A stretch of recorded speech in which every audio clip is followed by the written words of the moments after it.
Well, listen, I have tried to avoid talking about it, but LeBron James and his latest bootlicking sycophant, Steve Nash, lit up the old mics of their propaganda podcast, Mind the Game, to talk a little foul baiting, which is utterly rich as hell, coming from one of the preeminent floppers the basketball world has ever seen.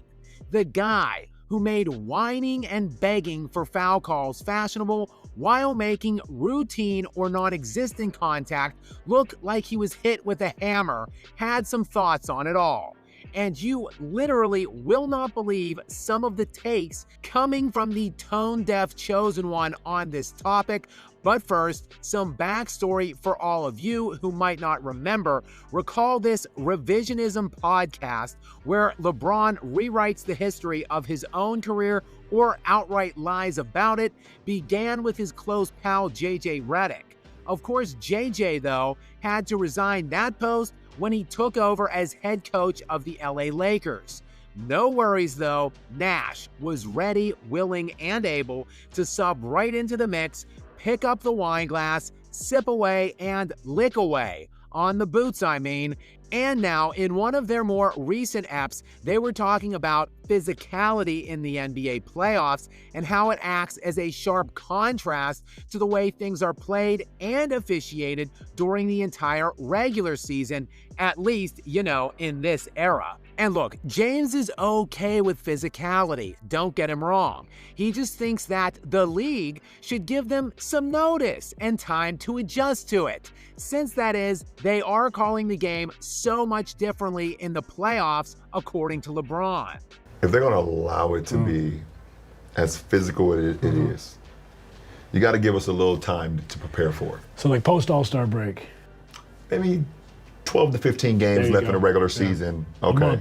Like a month. Yeah. Give us a month to prepare for it. So many more things these players can get away with in the postseason. Because it goes from 0 to 100. It goes from us to be able to body check. No body check, no hand checking, no pushing a guy off their spot, no rerouting guys at all. Right.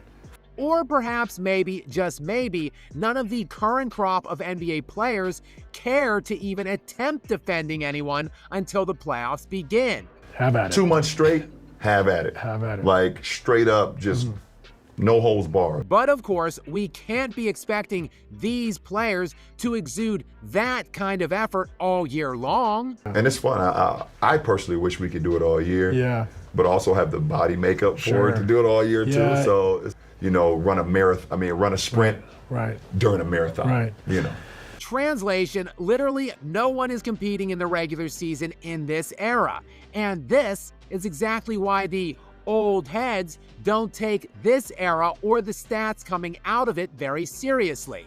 I mean, how can you realistically when they have the longevity king, the guy who has built his entire career and legacy on inflated era-specific counting stats, admitting that, these things are in fact inflated. Steve Nash, though, personally likes the shift because it takes foul baiting out of it. The stuff LeBron has built a career out of doing. Yes, but I think that is one thing that's good about it is it takes the foul baiting out of the game. Yeah. You're less likely to get the head snap foul. You're less likely to get, some of these calls that people bait the referees into, they're kind of like, get up and play. Right. I like that. I like it too. Predictably, LeBron is glad the regular season isn't played like or officiated like the postseason. I would not want to see the 2 month, way we officiate the game or allow us to play the game from October to mid-April. And perhaps we are actually getting a glimpse into why LeBron has been out of the first round just one time since 2020. But at the crux of it here, we are left to evaluate what is changing from the regular season into the playoffs. Is it an intentional shift from the league offices to promote more physicality and therefore more competition in the playoffs? Or is it just that the players have more of a willingness to defend and compete in the playoffs than they do in the regular season? As always, the answer is yes. It is a bit of both. likely a 50-50 split of each, which has produced a marked decline in scoring. In the regular season the last 2 years, league-wide scoring was right at 114 points per game, while at this point of the playoffs, scoring is down 5 full points to just 109 per game. While last year, from start to finish in the postseason, scoring was down a staggering 9 points per game to just 105 per night. This year's league MVP, Shai Gilgeous-Alexander, who led the league in scoring at nearly 33 points per game during the regular season, has seen his scoring drop 3 points per game so far into these playoffs. That's with a reduction of nearly 5 full percentage points on his shooting percentage from the regular season where he shot 52% to the playoffs where he is currently shooting 47%. This season's runner-up for league MVP, meanwhile, Nikola Jokic, saw a similar reduction in scoring, dropping about 3 points per game from his regular season averages, while he experienced an even more drastic dip in his shooting percentages in the playoffs, dropping to around 49% in the postseason, but that was after a regular season which saw him shoot 57% from the field.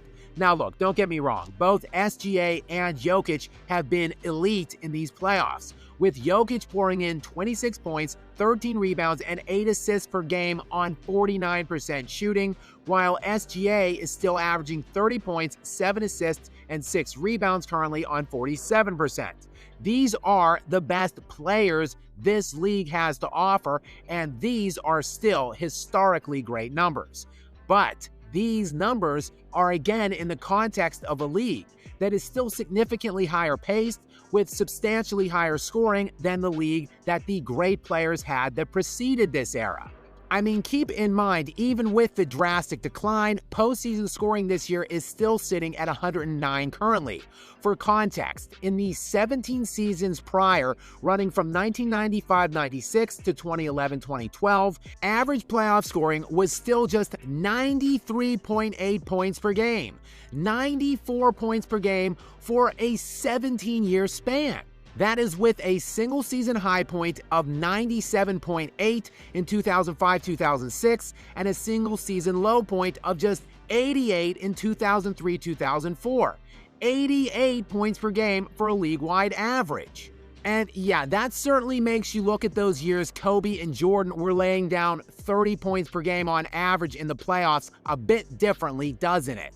But see, that is why we cannot realistically cross-compare this era, at least with the one that directly preceded it. This is also why it's just undeniable that those players faced more difficult circumstances. And it also highlights why these guys today are playing into their late 30s, hell, even into their 40s at such a high level, while the predecessors were absolutely shot physically by the mid-30s at best, because those guys faced this level of physicality, if not higher obviously, for 8 to 9 months a year, not just for 2.